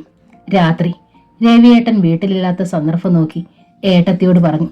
അജിത്ത് കത്തയച്ച് ശല്യപ്പെടുത്തിയതും 2 തവണ ഫോൺ ചെയ്തതുമൊക്കെ. എന്തുകൊണ്ടോ ആ രാത്രിയെക്കുറിച്ച് പറയാൻ നാവ് ഉയർന്നില്ല. അതിന്റെ പ്രത്യാഘാതത്തെക്കുറിച്ച് ഓർക്കുമ്പോൾ ധൈര്യം ചോർന്നു പോയെന്ന് പറയുകയാവും ശരി. സതിയേട്ടത്തി എല്ലാം നിശബ്ദം കേട്ടിരിക്കുമ്പോൾ ആ മുഖത്ത് മിന്നിമായുന്ന ഭാവഭേദങ്ങൾ സശ്രദ്ധം പഠിക്കുകയായിരുന്നു. ഏട്ടത്തിക്ക് തന്നെ കുറിച്ച് എന്തെങ്കിലും തെറ്റിദ്ധാരണ ഉണ്ടാവുമോ? രേണു എന്താ നേരത്തെ പറയാതെഞ്ഞത്? ഏട്ടത്തി ചോദിച്ചു. രവിയേട്ടൻ അറിഞ്ഞ വഴക്കുണ്ടാക്കുമെന്ന് കരുതി. എന്തായാലും മുളയിലേ നുള്ളേണ്ടത് അപ്പോഴേ നുള്ളിക്കളയണം. കള്ളും കഞ്ചാവും അടിച്ചു നടക്കുന്ന അവൻ ഇവിടെ വരാൻ തുടങ്ങിയപ്പോഴേ ഏട്ടൻ സംശയിച്ചതാണ്. ഞാനെന്ന് പറഞ്ഞില്ലേ? ഉവ്. എന്തായാലും രേണു പേടിക്കണ്ട. ഞാൻ ഏട്ടനോട് പറഞ്ഞ് ഇനി ശല്യം ഉണ്ടാക്കാതെ നോക്കിക്കോളാം. പേടി മാറുകയല്ല, കൂടുകയാണ് ഉണ്ടായത്. രവിയേട്ടന്റെ പ്രതികരണം എന്താകുമെന്ന് അനുനിമിഷം ഭയന്നു. ഏട്ടൻ മടങ്ങി വരുന്നതോടെ അക്ഷമയോടെ കാത്തിരിക്കുകയായിരുന്നു. തന്റെ മുഖഭാവം ശ്രദ്ധിച്ചിട്ടാവും ഏട്ടത്തെ സമാധാനിപ്പിച്ചു. വന്ന ഉടനെ ഒന്നും പറയണ്ട, സാവകാശം ഞാൻ പറഞ്ഞോളാം. ഇല്ലെങ്കിൽ രാത്രി തന്നെ പരിഹാരമുണ്ടാക്കിയിട്ടേ ഏട്ടൻ ഉറങ്ങുള്ളൂ. തല കുലുക്കി സമ്മതിച്ചു. ഏട്ടനെ അഭിമുഖീകരിക്കാൻ മടിയുള്ളതുകൊണ്ട് വേഗം മുറിയിൽ പോയി കിടന്നു. പുലരാനുള്ള പ്രഭാതത്തെക്കുറിച്ച് ഓർത്ത് വീർപ്പ് മുട്ടി തള്ളി നീക്കിയ മണിക്കൂറുകൾ. രാവിലെ ഏട്ടന്റെ ക്രോസ് വിസ്താരത്തിന് മുൻപിൽ ഒരു കുറ്റവാളിയെ പോലെ പതുങ്ങി നിൽക്കേണ്ടി വന്നു. എന്തുകൊണ്ട് നേരത്തെ പറഞ്ഞില്ല എന്ന ചോദ്യത്തിന് തനിക്ക് ഉത്തരമില്ലാതായി. ഏട്ടന്റെ ദേഷ്യം മൊത്തം എല്ലാം മൂകനായി കേട്ടോണ്ടിരുന്ന അച്ഛനോടായി. അവൻ ഇവിടെ വരാൻ തുടങ്ങിയപ്പോഴേ ഞാൻ മനസ്സിൽ കണ്ടിരുന്നതാണ്. നീ സമാധാനപ്പെടി രവി, ഞാൻ പറഞ്ഞു. രാവിലെ ശരിയാക്കാം. അച്ഛൻ പോംവഴി കണ്ടെത്തി. അച്ഛൻ പറഞ്ഞാലൊന്നും ഇത് ശരിയാവില്ല. ഞാനിത് കൈകാര്യം ചെയ്തോളാം. ഏട്ടന്റെ ദേഷ്യം ഒന്നിനൊന്ന് വർദ്ധിക്കുകയായിരുന്നു. അവൻ നമ്മുടെ പയ്യനല്ലേ, ഒന്ന് ഉപദേശിച്ചാ മതി. നീ ഈ ദേഷ്യം കൊണ്ട് എന്നാൽ ശരിയാവത്തില്ല. നമ്മുടെ പയ്യനെന്ന് പറഞ്ഞ് വീട്ടിൽ കയറ്റിയതിന്റെ കുഴപ്പമായത്. ഇവിടെ കേറി ഇറങ്ങി നടന്നതും പോരാഞ്ഞിട്ടാണ് അങ്ങോട്ടുള്ള കത്തെഴുതും ഫോൺ വിളിയും. ഏട്ടൻ കൈകൾ കൂട്ടിത്തിരുമ്മി കൂട്ടിലിട്ട വെരുകിനെ പോലെ മുറിയുടെ നീളം പലവട്ടം അളന്നു. ഞാനൊന്ന് പറഞ്ഞു നോക്കട്ടെ. ഉപദേശിക്കാൻ ആരുമില്ലാഞ്ഞിട്ടാവാം അവൻ ഇതൊക്കെ കാണിക്കുന്നത്. സതിയേട്ടത്തെയും അച്ഛനെ പിന്താങ്ങിയപ്പോൾ രവിയേട്ടന്റെ ദേഷ്യം കുറച്ചൊന്ന് അടങ്ങി. അച്ഛൻ തന്നെ അടുത്ത് വിളിച്ചിരുത്തി സമാധാനിപ്പിച്ചു. മോള് വിഷമിക്കണ്ട, സമാധാനമായി പോയിക്കോളൂ. ഇനി അജിത്തിന്റെ കയ്യിൽ നിന്ന് അങ്ങനെ ഒന്നും ഉണ്ടാവില്ല. ആ ഉറപ്പ് ഉള്ളിലെ തീ കെടുത്തി. എന്ത് പ്രശ്നം ഉണ്ടായാലും അപ്പോൾ തന്നെ വിളിച്ചു പറയണം. രവിയേട്ടനും സതിയേട്ടത്തെയും വീണ്ടും വീണ്ടും ഓർമ്മപ്പെടുത്തി. രവിയേട്ടന് വരാൻ പറ്റാത്തത് കൊണ്ട് അച്ഛനാണ് ഹോസ്റ്റലിൽ കൊണ്ടാക്കിയത്. തനിച്ചാകുന്ന നിമിഷങ്ങളിലൊക്കെ ഭീകരമായ ആ രാത്രിയുടെ ഓർമ്മയിൽ മനസ്സ് നടുങ്ങുമായിരുന്നു. അന്നുവരെ സൗമ്യയുടെ മുന്നിൽ തന്റെ മനസ്സൊരു തുറന്ന പുസ്തകമായിരുന്നു. പക്ഷേ ആ രാത്രിയെക്കുറിച്ച് പറയാൻ ധൈര്യം ഒരിക്കലും കിട്ടിയില്ല. ആ നിമിഷങ്ങളെക്കുറിച്ച് ഓർക്കുമ്പോൾ ഉള്ളു നീറിപ്പിടയും. വിലപ്പെട്ടതെന്തോ തന്നിൽ നിന്ന് ചോർന്നു പോയെന്ന തോന്നൽ ഉള്ളിൽ രൂഢമാവുകയായിരുന്നു. ആ രാത്രി സദാ മനസ്സിനെ വേട്ടയാടി. അജിത്തിന്റെ കരവലയത്തിനുള്ളിൽ അകപ്പെട്ടുപോയ നിമിഷങ്ങൾ ബോധമണ്ഡലത്തിലേക്ക് ഇരച്ചു വന്നപ്പോഴൊക്കെ പരസ്പര ബന്ധം വേറിട്ടതുപോലെ സർവാംഗവും തളർന്നു. തനിക്ക് അരുതാത്തതെന്തോ സംഭവിച്ചു എന്ന തോന്നലാണ് മനസ്സിനെ മതിച്ചുകൊണ്ടിരുന്നത്. അജിത്തിനോടുള്ള ശക്തിയേറിയ അമർഷത്തിന്റെ തീനാമ്പുകൾ ഉള്ളിൽ കത്തി എരിഞ്ഞുകൊണ്ടിരുന്ന ഒരു ദിവസം. വീട്ടിൽ നിന്ന് മടങ്ങിയെത്തിയിട്ട് ഒരാഴ്ച പോലും ആയിരുന്നില്ല. അന്ന് സൗമ്യയ്ക്ക് പ്രാക്ടിക്കൽ ഉണ്ടായിരുന്നു. സാധാരണ തനിക്ക് ക്ലാസ് കഴിഞ്ഞാലും അവൾക്ക് വേണ്ടി കാത്തു നിൽക്കുകയാണ് പതിവ്.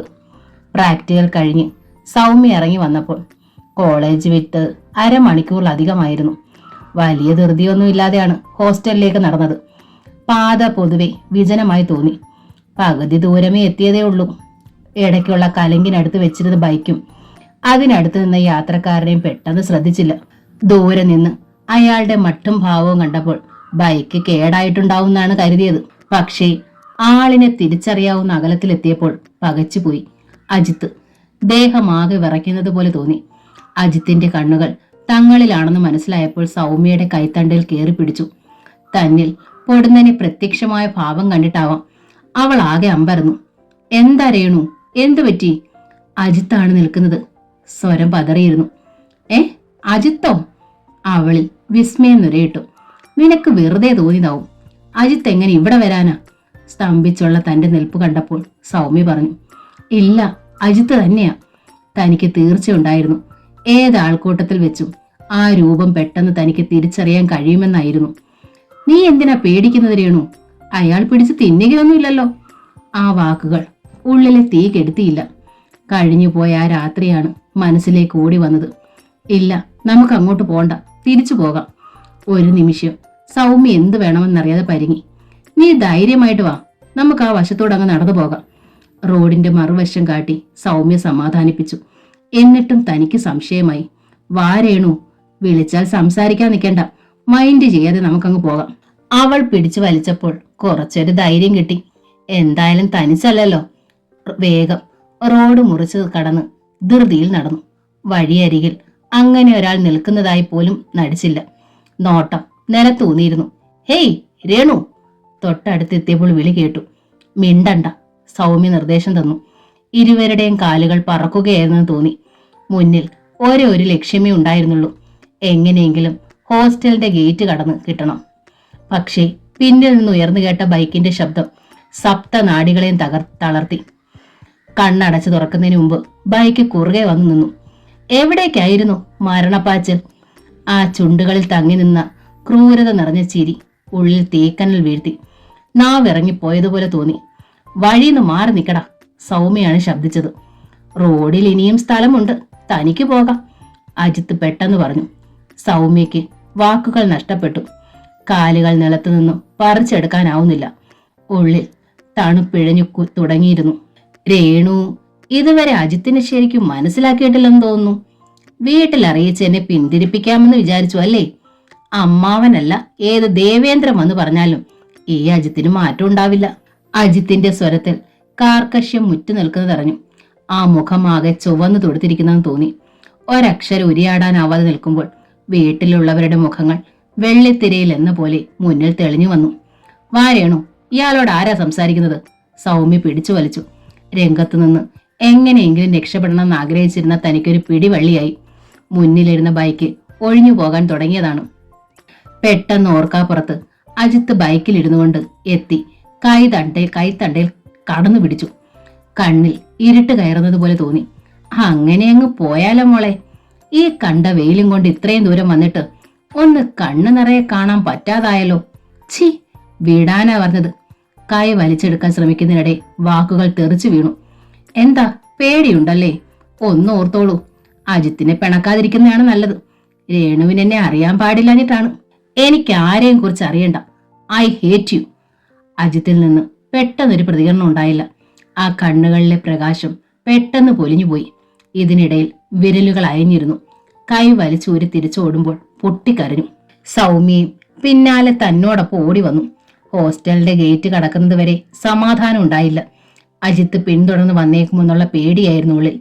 തേങ്ങിക്കരഞ്ഞിരുന്ന് തന്നെ സൗമ്യ പെട്ടെന്ന് പിടിച്ചു നിർത്തി. രേണു, കരച്ചിലടക്ക്. ആരെങ്കിലും കണ്ടാൽ എന്ത് വിചാരിക്കും? ഹോസ്റ്റൽ വളപ്പിനുള്ളിൽ എത്തിക്കിട്ടിയപ്പോൾ അവൾ തോളിൽ പിടിച്ചു നിർത്തി. ഈ മുഖവും കൊണ്ട് അങ്ങോട്ട് എന്ന് കയറണ്ട. കാര്യമൊന്നുമില്ലെങ്കിലും കുട്ടികൾ വെറുതെ ഓരോന്ന് പറഞ്ഞുണ്ടാക്കും. ആ വാക്കുകൾക്കൊന്നും കണ്ണുനീരിന്റെ പ്രവാഹം തടയാൻ കഴിഞ്ഞില്ല. ഞാൻ പറയുന്നത് കേൾക്ക് രേണു. വാർഡൻ അറിഞ്ഞാൽ ആകെ കുഴപ്പമാകും. ഇല്ല, ഞാൻ ഇനി കോളേജിലേക്കില്ല. ഇന്ന് തന്നെ വീട്ടിൽ വിളിച്ച് പറയാൻ പോവാം. എന്താ വേണ്ടത് നമുക്ക് ആലോചിച്ച് ചെയ്യാം. ഇപ്പോഴും മുഖം തുടക്കി. ആ വാക്കുകൾ കേട്ടപ്പോൾ കുറച്ചൊരു സമാധാനം തോന്നി. കർച്ചീഫ് എടുത്തു മുഖം അമൃത്തി തുടച്ച് മുന്നോട്ട് നടന്നു. ഇപ്പോഴാരും ഒന്നും പറയാൻ നിൽക്കണ്ട, സൗമ്യ ഓർമ്മപ്പെടുത്തി. ഒച്ചയുണ്ടാക്കാതെ പതുക്കെ ചെന്ന് വരാന്തയിൽ കയറി. ഭൂമുഖത്ത് ആരും ഉണ്ടായിരുന്നില്ല. വാർഡന്റെ മുറിയിലെ പങ്ക തിരിയുന്നത് കണ്ടു. മുകളിലേക്ക് നടക്കാൻ തുടങ്ങിയപ്പോൾ അറ്റൻഡർ ധൃതിയിൽ മെസ് ഹാളിലേക്കുള്ള ഇടനാഴിയിൽ നിന്ന് കടന്നു വന്നു. ആഹാ, കുട്ടി ഇപ്പൊ വന്നതേ ഉള്ളോ? ഒരു ഫോൺ കോൾ ഉണ്ട്. എനിക്കോ? സംശയം തീർക്കാൻ വേണ്ടി ചോദിച്ചു. ഒവ്, ചായ കുടിക്കുന്നുണ്ടാവുമെന്ന് കരുതി ഞാൻ ഹാളിൽ പോയി നോക്കിയിട്ട് വരികയാണ്. പേടിയോടെ സൗമ്യ നോക്കി. ചെല്ല്, ചിലപ്പോ വീട്ടിൽ നിന്നാവും.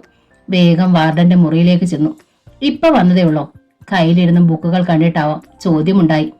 എന്താ മുഖം വല്ലാതിരിക്കുന്നത്? ഒന്നുമില്ല. ചുണ്ടുകൾ വിതമ്പിക്കൊണ്ട് വേഗം തന്നെ കാത്തിരുന്ന റിസീവർ എടുത്തു. Hello, Renu here. ശബ്ദം പതറിപ്പോകാതിരിക്കാൻ പണിപ്പെടുകയായിരുന്നു. ഇത് ഞാനാണ്, വിഷ്ണു. രേണു എന്നെത്തി. വിഷ്ണുവേട്ടനാണെന്ന് മനസ്സിലായപ്പോൾ വലിയ ഉത്സാഹമൊന്നും തോന്നിയില്ല. എത്തിയ ദിവസം പറയുമ്പോൾ ഉള്ളിൽ ഓർക്കുകയായിരുന്നു. തന്റെ ലോക്കൽ ഗാർഡിയനാണ്. വല്ലപ്പോഴും കൂടിയുള്ള ഒരു ഫോൺ വിളിയിൽ വിഷ്ണുവേട്ടൻ ആ ചുമതല ഒതുക്കുന്നു. പിന്നെ വിശേഷമൊന്നുമില്ലല്ലോ. അങ്ങേ തലയ്ക്കിൽ നിന്ന് അന്വേഷണം. പെട്ടെന്നാണ് ഉള്ളിൽ തടഞ്ഞു നിർത്തിയിരുന്ന അണക്കെട്ട് തകർത്തത്. റിസീവറും കൈയിൽ പിടിച്ച് പൊട്ടിക്കരഞ്ഞു. സ്ഥലകാലബോധം നഷ്ടപ്പെട്ടിരുന്നു. പരിഭ്രാന്തയായ വാർഡൻ പെട്ടെന്ന് കസേരയിൽ നിന്ന് ചാടി എഴുന്നേറ്റ് അരികിലേക്ക് വന്നു. എന്താ കുട്ടി, എന്തു പറ്റി? അവർ തന്റെ തോളിൽ പിടിച്ചു വലിച്ചിട്ടും തേങ്ങലുകൾക്കിടയിൽ ഒരക്ഷരം ശബ്ദിക്കാൻ കഴിഞ്ഞില്ല. റിസീവറിൽ നിന്നും അപ്പോഴും ചോദ്യങ്ങൾ തുരുതുരെ വരുന്നുണ്ടായിരുന്നു. മുറുകെ പിടിച്ചിരുന്ന റിസീവർ വാർഡൻ കയ്യിൽ നിന്ന് വാങ്ങി സംസാരിക്കുന്നത് കേട്ടു. എന്താണ് സംഭവം? പ്രത്യേകിച്ചെന്തെങ്കിലും? വിഷ്ണുവേട്ടൻ എന്താണ് പറഞ്ഞതെന്ന് അറിഞ്ഞില്ല. കുട്ടി ആകെ അപ്സെറ്റ് ആണെന്ന് തോന്നുന്നു. ഒന്നും പറയുന്നില്ല. നിമിഷങ്ങൾക്കകം വാർഡൻ റിസീവർ ക്രാഡിൽ വെച്ച് തിരിഞ്ഞു ചോദിച്ചു. എന്താ രേണുകെ, എന്താ കാര്യമെന്ന് പറയും.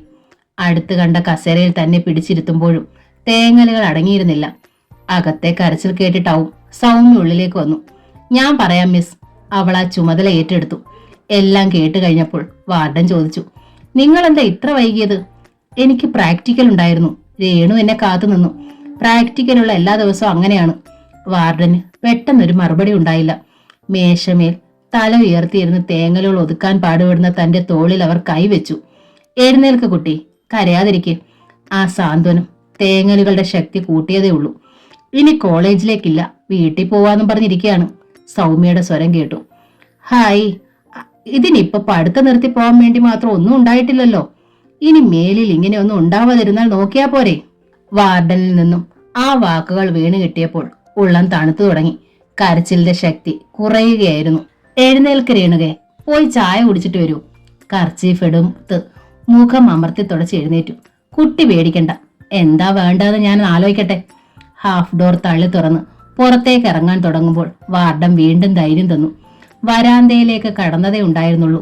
ഗേറ്റ് കടന്ന് അതിവേഗം പാഞ്ഞു വന്ന ജീപ്പ് കണ്ട് കാലുകൾ തറഞ്ഞു നിന്നുപോയി. പോർച്ചിൽ വന്ന് നിൽക്കുന്നതിന് മുൻപ് തന്നെ അതിനുള്ളിലിരുന്ന വിഷ്ണുവേട്ടന്റെ പരിഭ്രാന്തമായ മുഖം കണ്ടു. പരിങ്ങി. എന്തു വേണമെന്നറിയാതെ നിൽക്കുമ്പോൾ ഏട്ടൻ പടികൾ കയറി വന്നു. എന്താ രേണു, എന്തുണ്ടായി? ഉതിർന്നു വീണ ആദ്യത്തെ ചോദ്യത്തിൽ തന്നെ തനിക്ക് വാക്കുകൾ നഷ്ടപ്പെട്ടിരുന്നു. നിമിഷങ്ങൾക്ക് മുൻപ് റിസീവറും കയ്യിൽ പിടിച്ച് പൊട്ടിക്കരഞ്ഞുപോയത് ഒട്ടൊരു ജാള്യതയോടെ ഓർത്തു. ശബ്ദം കേട്ട് വാർഡൻ മുറിയിൽ നിന്ന് ഇറങ്ങി വന്നു. ഏട്ടൻ വിഷ് ചെയ്യുമ്പോഴും ചോദ്യഭാവത്തിലുള്ള നോട്ടം തന്നിലായിരുന്നു. വരൂ, അകത്തിരുന്ന് സംസാരിക്കാം. വാർഡൻ ഏട്ടനെ മുറിയിലേക്ക് ക്ഷണിച്ചു. രേണുക പോയി ചായ കഴിച്ചു വരൂ. വാർഡൻ നിർദ്ദേശിച്ചപ്പോൾ പതുക്കെ അകത്തേക്ക് നടന്നു. മെസ് ഹാളിനുള്ളിൽ കഴിച്ചുകൂട്ടിയ നിമിഷങ്ങളിലൊക്കെ മനസ്സ് വേവലാതിപ്പെടുകയായിരുന്നു. വാർഡൻ ആദ്യം മുതൽക്കുള്ളതെല്ലാം പറഞ്ഞു കൊടുക്കുകയാവും. ഇനി എങ്ങനെയാണ് ഏട്ടനെ അഭിമുഖീകരിക്കുക? താൻ തന്നെ എല്ലാറ്റിനും കളമൊരുക്കി കൊടുക്കുകയും ചെയ്തിരിക്കുന്നു.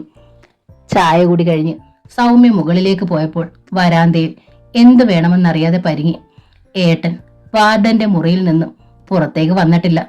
അകത്തെ ഒച്ച താഴ്ത്തിയുള്ള സംസാരം ഒട്ടും വ്യക്തമല്ലായിരുന്നു. തൂണും ചാരി നിൽക്കുമ്പോൾ ആകെ ഒരു വിമ്മിട്ടം തോന്നി. നിമിഷങ്ങൾ. ഹാഫ് ഡോർ തള്ളി തുറക്കുന്ന ശബ്ദം കേട്ടപ്പോൾ ശരീരം തണുത്തു തുടങ്ങി. ആ കാലടികൾ തന്റെ അടുത്തേക്കാണെന്നറിഞ്ഞു. രേണു ആകെ പേടിച്ചിരിക്കുകയാണല്ലോ. സാന്ദ്രമായ ശബ്ദം ഉള്ളിലേക്ക് നൂഴ്ന്നിറങ്ങി. കണ്ണുകൾ വീണ്ടും നിറഞ്ഞു കവിയാൻ തുടങ്ങിയപ്പോൾ പണിപ്പെട്ട് നിയന്ത്രിച്ചു. ആരാ ഈ പാർട്ടി? അടുത്ത ചോദ്യം. ഏട്ടൻ അറിയില്ലേ? അച്ഛന്റെ ഒരു പെങ്ങളുടെ മകനാണ്, കൈലാസിലെ. പെട്ടെന്ന് തിരിച്ചറിയാൻ വേണ്ടിയാണ് വീട്ടുപേര് പറഞ്ഞത്. അറിയാം, ഈ ആളിനെ അറിയാം. ഒട്ടു നേരത്തേക്ക് ഇരുവരുമിടയിൽ നിശബ്ദത കനത്തു വിങ്ങി. ഇനി മുതൽ തനിച്ചു പോകണ്ട, ഇവിടുത്തെ ടീച്ചേഴ്സും ഉണ്ടല്ലോ, അവരോടൊപ്പം പോയി വന്നാ മതി. ഞാൻ വാർഡനോട് പറഞ്ഞ് ഏർപ്പാട് ചെയ്തിട്ടുണ്ട്. മറുപടി ഒന്നും പറയാതെ മൂഖയായി നിൽക്കുമ്പോൾ ചോദ്യമുണ്ടായി. എന്താ രേണു, പേടി മാറിയില്ലേ? എനിക്ക് അയാളെ കാണുന്നത് തന്നെ പേടിയാണ്. I hate him very much. വാക്കുകൾ വഴുതി വീഴുമ്പോൾ സ്വയം അറിയാതെ ചുണ്ടുകൾ വിതുമ്പിപ്പോയി. മുഖം കൈകളിൽ താങ്ങി കരച്ചിലടക്കാൻ ശ്രമിച്ചു. ഒരു നിമിഷം തോളിൽ ആ കൈയുടെ സ്പർശനമുണ്ടായി.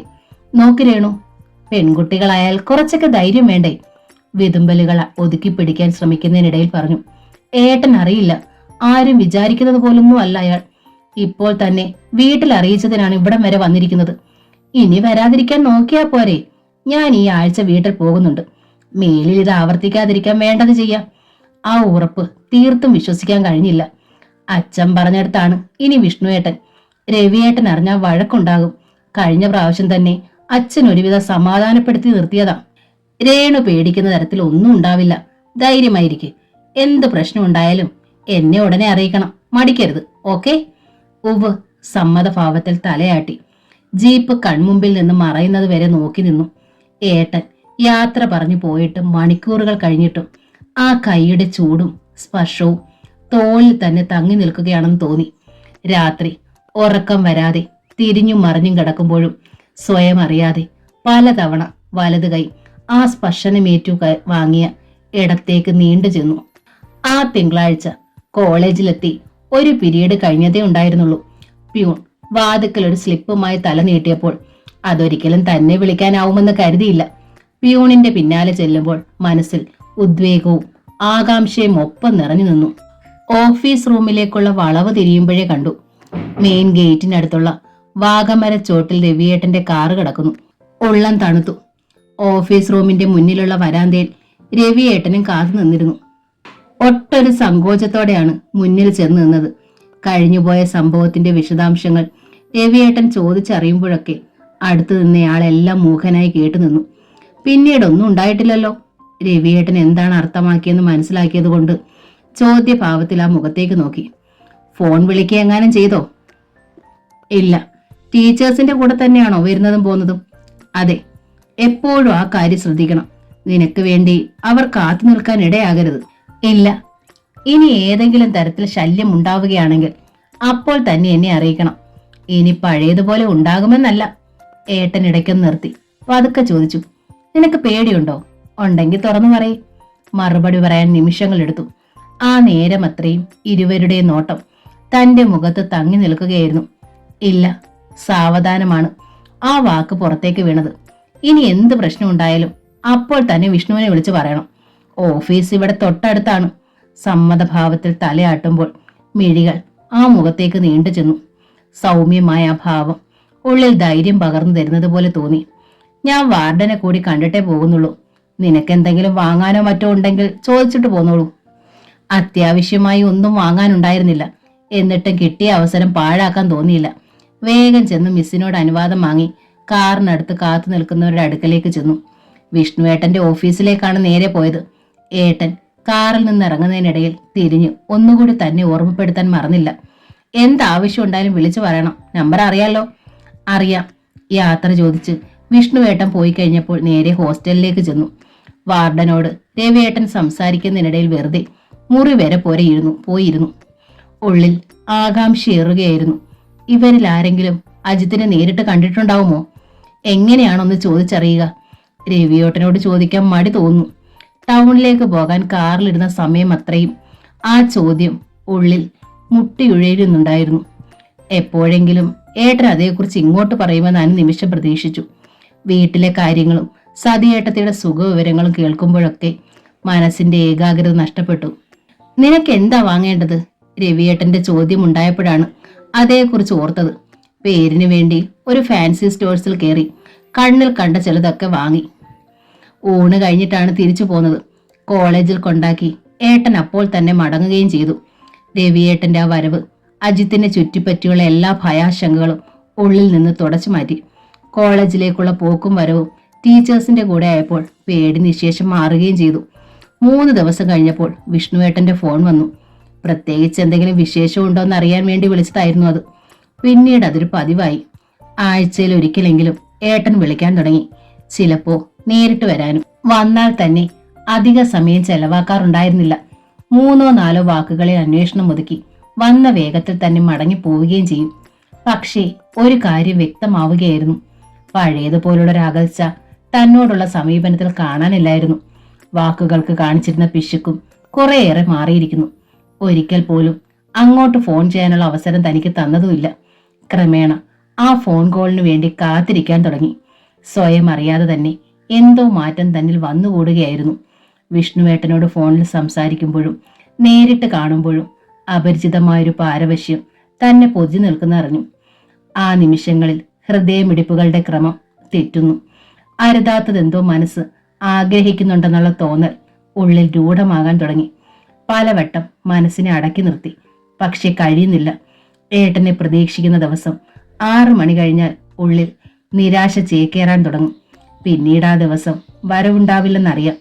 പിറ്റേന്ന് വൈകുന്നേരമായി കിട്ടാനുള്ള കാത്തിരിപ്പാണ് പിന്നെ. നിദ്രാവിഹീനമായ രാവുകൾ തുടരെ തുടരെ കടന്നു വന്നു.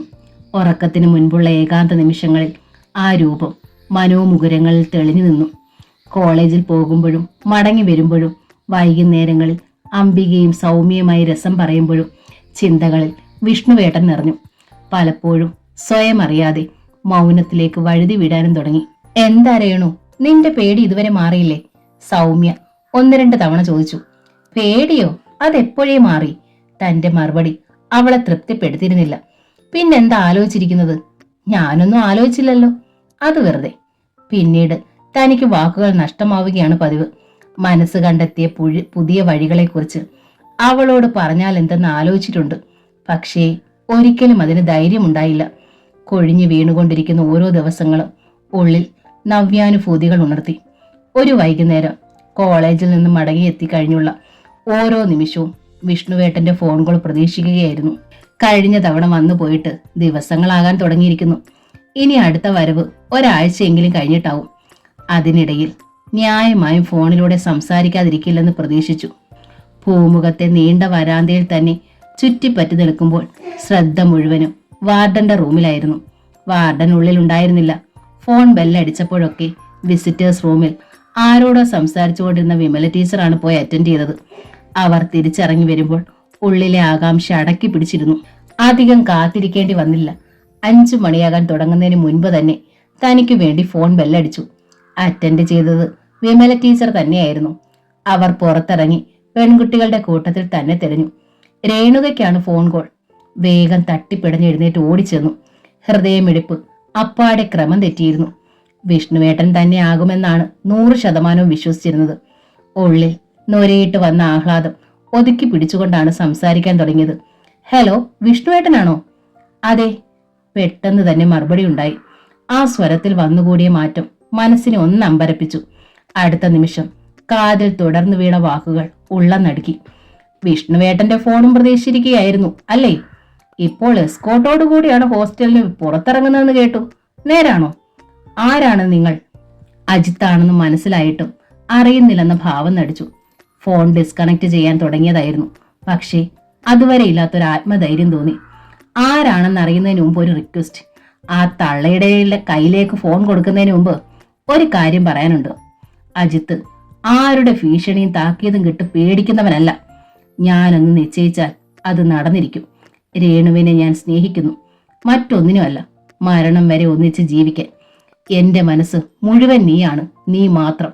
രേണു മറ്റൊരാളുടേതാകാൻ ഞാൻ സമ്മതിക്കില്ല. ഒരു നിമിഷത്തെ ഇടവേള കിട്ടിയപ്പോൾ ചോദിച്ചു, പറഞ്ഞു തീർന്നോ? എങ്കിൽ കേട്ടോളൂ. ഞാൻ ആരുടേതാകണമെന്നും ആരെ വിവാഹം കഴിക്കണമെന്നും തീരുമാനിക്കേണ്ടത് തന്നെപ്പോലൊരു കൺട്രിയല്ല, അതിനാൾക്കാരുണ്ട്. പറഞ്ഞു തീർന്നത് റിസീവർ ക്രാഡിലേക്കിട്ടു. ഉള്ളിൽ ക്രൂരമായ സംതൃപ്തി തോന്നി. വിളറി വെളുത്ത അജിത്തിന്റെ മുഖഭാവമായിരുന്നു കൺമുമ്പിൽ. ഏത് ശപിക്കപ്പെട്ട നിമിഷത്തിലാണ് താൻ അയാളെ കണ്ടുമുട്ടിയത്?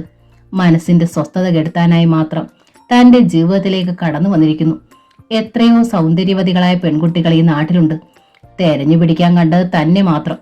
അജിത്തിനെ കുറിച്ച് ആദ്യം അറിഞ്ഞപ്പോൾ ഉള്ളിലുണർന്ന സഹാനുഭൂതികൾ എല്ലാം എത്ര പെട്ടെന്നാണ് അലിഞ്ഞലിഞ്ഞില്ലാതായി പോയതെന്നോർത്തു. ഇപ്പോൾ മനസ്സ് നിറയെ വെറുപ്പും കാലുഷ്യവും കുമിഞ്ഞുകൂടിയിരിക്കുന്നു. സാധാരണഗതിയിൽ മറ്റേത് ചെറുപ്പക്കാരനായാലും തന്റെ ഉള്ളറിഞ്ഞ നിമിഷം പിൻവാങ്ങുമായിരുന്നു. പക്ഷേ അജിത്തിനെ ആ കൂട്ടത്തിൽ പെടുത്താനാവില്ല. തരം കിട്ടിയാൽ ഇനിയും തന്നെ ശല്യപ്പെടുത്താൻ കാത്തിരിക്കുകയാണെന്ന് ആ വാക്കുകളിൽ നിന്നും മനസ്സിലാവുന്നു. കഴിയുന്നതും സൂക്ഷിച്ചിരിക്കുകയാണ് നല്ലത്. അജിത്ത് ഫോൺ ചെയ്ത വിവരം രവിയേട്ടനെ അറിയിക്കേണ്ടെന്ന് വെച്ചു. താൻ കാരണം വീണ്ടും പ്രശ്നങ്ങൾ ഉണ്ടാകാതിരിക്കുന്നതാണ് ഭംഗി. വിഷ്ണുവേട്ടനോടും പറയണോ വേണ്ടയോ എന്ന ചിന്ത ദിവസങ്ങളോളം ഉള്ളിൽ കൊണ്ടു നടന്നു. പിന്നെ വേണ്ടെന്ന് വെച്ചു. എന്തായാലും ഉരുളയ്ക്ക് ഉപ്പേരി എന്ന പോലെ താൻ മറുപടി കൊടുത്തിട്ടുണ്ട്. അത് തന്നെ ധാരാളം മതിയാകും. എന്തായാലും മറ്റു രീതിയിലുള്ള ശല്യമൊന്നും ഉണ്ടായിട്ടില്ലല്ലോ, അതോർത്ത് സമാധാനിക്കാം. വീണ്ടും വിഷ്ണുവേട്ടന്റെ കോളിന് വേണ്ടിയുള്ള കാത്തിരിപ്പായി. 2 ദിവസം നിരാശയായിരുന്നു ഫലം. 3-ാം ദിവസം എന്തും വരട്ടെ എന്ന് കരുതി അങ്ങോട്ട് വിളിച്ചു നോക്കി. അറ്റൻഡ് ചെയ്ത് ഓഫീസിലുള്ളത് മറ്റാരോ ആയിരുന്നു. സാർ വർക്ക് സൈറ്റിലാണ്, എപ്പോഴാണ് മടങ്ങി വരുന്നതെന്ന് അറിയില്ല. രേണു വിളിച്ചിരുന്നെന്ന് പറയാൻ ഏൽപ്പിച്ചുകൊണ്ട് ഫോൺ താഴെ വെക്കുമ്പോൾ തന്നിൽ തിരയടിച്ചു നിന്നിരുന്ന ഉത്സാഹവും ചൈതന്യവും ഒക്കെ ചോർന്നു പോയതറിഞ്ഞു. അന്ന് രാത്രി മുഴുവൻ ഉള്ളിൽ ആശങ്ക നിറഞ്ഞു നിന്നു. വേണ്ടായിരുന്നു, ഇത്രയധികം ക്ഷമകേട് കാണിക്കേണ്ടിയിരുന്നില്ല. ചിലപ്പോൾ നാളെ തന്നെ വിഷ്ണുവേട്ടൻ ഓടിക്കിതച്ചെത്തും. തക്കതായ എന്തേലും കാരണം ഉണ്ടാവുമെന്നാണ് ഏട്ടൻ കരുതുക. നേരിടാൻ പോകുന്ന ചോദ്യശരങ്ങൾക്ക് ഉത്തരം കണ്ടുപിടിക്കേണ്ടിയിരിക്കുന്നു. തിരിഞ്ഞും മറിഞ്ഞും കിടക്കുമ്പോൾ ഉറക്കം എത്ര അകലെയാണെന്ന് ഓർത്തു. എതിരെയുള്ള കിടക്കയിൽ അംബിക കൂർക്കം വലിച്ചുറങ്ങുന്നു. അപൂർവ വികാരങ്ങളുടെ തിരച്ചുഴിയിൽ മുങ്ങിപ്പോങ്ങുകയാണ് മനസ്സ്. ഉള്ളിൽ മുള പൊട്ടിത്തുടങ്ങിയ പുതിയ നാമ്പുകൾ നുള്ളിക്കളയണമെന്നുണ്ട്, പക്ഷെ കഴിയുന്നില്ല. എത്ര ശ്രമിച്ചിട്ടും ചിന്തകൾ വിഷ്ണുവേട്ടനിൽ തന്നെ ചെന്നെത്തുന്നു. സുഖകരമായ ഒരാലസ്യം ശരീരത്തെ തളർത്തുന്നത് പോലെ. മച്ചിലേക്ക് മിഴികൾ നട്ട് എത്ര നേരം കിടന്നുവെന്നറിയില്ല. രാവിന്റെ ഏതോ യാമങ്ങളിൽ ഉറക്കം വന്നണഞ്ഞു. പ്രതീക്ഷിച്ചതുപോലെ തന്നെ പിറ്റേന്ന് വൈകുന്നേരം ഏട്ടനെത്തി. സന്ദർശന മുറിയിൽ കടക്കും മുമ്പ് വാതിൽ കർട്ടന്റെ വിടവിലൂടെ ചൂരൽ കസേരകൾ ഒന്നിൽ ഇരിപ്പ് പിടിച്ചിരുന്ന ആളിനെ ഒരു നിമിഷം നോക്കിക്കണ്ടു. ആ മുഖത്ത് ഉത്കണ്ഠയും അക്ഷമയും തിങ്ങി നിൽക്കുന്നു. ഉള്ളിൽ വേവലാതി പടരുന്നതറിഞ്ഞു. കർട്ടൻ പകത്തുമാറ്റി മുറിയിലേക്ക് ചെല്ലുമ്പോൾ ഏട്ടന്റെ കണ്ണുകൾ മുഖത്തേക്ക് വീണു. ഒരു നിമിഷം ആകെ പതറിപ്പോയി. എന്ത് വേണമെന്നറിയാതെ പരുങ്ങുകയായിരുന്നു. രേണു ഇന്നലെ ഫോൺ ചെയ്തിരുന്നോ? ആദ്യത്തെ ചോദ്യം. ഒവ്. തന്റെ സ്വരം നേർത്തിരുന്നു. തുടർന്ന് വന്ന മൗനം ചീന്തി അകറ്റാൻ മനസ്സ് കൊതിച്ചു. ഒട്ടു നേരം നീണ്ടു നിന്ന നിശബ്ദതയ്ക്ക് ശേഷം ഏട്ടൻ തുടർന്നു. ഞാൻ ഇന്നലെ വർക്ക് സൈറ്റിലായിരുന്നു, മടങ്ങാൻ കുറെ വൈകി. ഇന്ന് ഓഫീസിൽ വന്നപ്പോഴാണ് രേണു വിളിച്ചിരുന്ന കാര്യം അറിഞ്ഞതും. ഞാൻ വെറുതെ വിളിച്ചതാണ്. പറഞ്ഞു കഴിഞ്ഞപ്പോൾ എന്താകും പ്രതികരണമെന്നറിയാനുള്ള തിടുക്കമായി. അതിനെന്താ, രേണു ഇടയ്ക്ക് വിളിച്ചോളൂ. ജോലി തിരക്കിനിടയിൽ എനിക്ക് ഇങ്ങോട്ട് വിളിക്കാൻ സൗകര്യം കിട്ടിയെന്ന് വരില്ല. ഞാൻ ഓഫീസിലുള്ള സമയത്ത് രേണു കോളേജിലാവും. ഉള്ളിൽ നിറഞ്ഞു നിന്നിരുന്ന ആശങ്കയുടെ കാർമേഘ പടലങ്ങൾ ഒന്നോടെ പെയ്തൊഴിഞ്ഞ പ്രതീതി. സാവധാനം കാതിൽ വീണ വാക്കുകളുടെ വശ്യതയിൽ നീന്തി തുടിക്കുകയായിരുന്നു മനസ്സ്. പ്രത്യേകിച്ചൊന്നും ഉണ്ടായിട്ടില്ലല്ലോ. തീരെ പ്രതീക്ഷിക്കാതെയാണ് ആ ചോദ്യം വന്നു വീണത്. ഏട്ടൻ തന്റെ മുഖഭാവം സശ്രദ്ധ പഠിക്കുകയായിരുന്നെന്ന് തോന്നി. മറുപടി പറയാൻ നിമിഷങ്ങൾ എടുത്തപ്പോൾ വീണ്ടും ചോദ്യമുണ്ടായി. അജിത്ത് വീണ്ടും ശല്യപ്പെടുത്തുകയെങ്ങാനും ചെയ്തോ? ഉള്ളിൽ നിശ്ചയിച്ചുറപ്പിച്ച തീരുമാനത്തിന് പെട്ടെന്ന് ഇളക്കം തട്ടി. ആ മുഖത്ത് നോക്കി നിഷേധാർത്ഥത്തിൽ ഒരു ഉത്തരം പറയാൻ കഴിയുന്നില്ല. കുറച്ചു ദിവസത്തിനു മുമ്പ് ഒരിക്കൽ വിളിച്ചിരുന്നു. ഉവ്വോ. ഏട്ടന്റെ മുഖത്ത് അതുവരെ തങ്ങി നിന്നിരുന്ന സൗമ്യത പൊടുന്നനെ ഓടിമറഞ്ഞു. ആളറിയാതെയാണ് ഞാൻ ഫോൺ എടുത്തത്. കുറെ ഭീഷണി കേൾക്കേണ്ടി വന്നു. ഞാനതിന് നല്ല മറുപടിയും പറഞ്ഞിട്ടുണ്ട്. ഇരുവർക്കുമിടയിൽ പെട്ടെന്ന് നിശബ്ദതയുടെ കനത്ത ഭാരം അടർന്നു വീണു. സാരമില്ല, രേണുവിന് കുറച്ച് ധൈര്യത്തോടെ നിന്നാൽ മതി. കുറച്ചു കഴിയുമ്പോൾ അയാൾ അയാളുടെ വഴിക്ക് പോകും. അജിത്തിനെ സ്പർശിക്കുന്ന വാക്കുകൾ അവിടെ അവസാനിച്ചു. ഏട്ടൻ പോകാനായി എഴുന്നേറ്റു. എന്നാൽ ഞാൻ ഇറങ്ങട്ടെ. എന്താവശ്യം ഉണ്ടായാലും വിളിക്കാൻ മടിക്കരുത്. ഏട്ടൻ ഇപ്പോഴെങ്ങനെ നാട്ടിലേക്ക് പോകുമോ? പെട്ടെന്ന് ചോദിച്ചു. അജിത്ത് വീണ്ടും ഫോൺ ചെയ്ത വിവരം രവിയേട്ടനോട് പറഞ്ഞേക്കുമോ എന്ന ഭയമായിരുന്നു ഉള്ളിൽ. ചിലപ്പോൾ ഈ ആഴ്ച. എന്തേ രേണു? അജിത്ത് വിളിച്ചിരുന്ന കാര്യം രവിയേട്ടനോട് പറയണ്ട, വെറുതെ പ്രശ്നങ്ങളുണ്ടാവും. പറയാൻ തക്കവണ്ണം ഒന്നും ഉണ്ടായിട്ടില്ലല്ലോ, ഉറപ്പല്ലേ? ആ ചുണ്ടുകളിൽ പുഞ്ചിരി വിടർന്നിരുന്നു. ഉറപ്പാണ്. അന്തരീക്ഷത്തിലെ ലാഘവം തന്നിലേക്കും പടർന്നു. യാത്ര ചോദിച്ച് പടിയിറങ്ങിപ്പോയ ആ രൂപം കൺമുമ്പിൽ നിന്ന് മറയുന്നത് വരെ നോക്കി നിന്നു. നിനക്കായി മാത്രം എന്ന നോവലിന്റെ ഈ ഭാഗം ഇവിടെ പൂർണ്ണമാവുകയാണ്. ഈ നോവൽ നിങ്ങൾക്ക് ഇഷ്ടമായെങ്കിൽ ലൈക്ക് ചെയ്ത് ഷെയർ ചെയ്ത് സബ്സ്ക്രൈബ് ചെയ്യണേ. താങ്ക്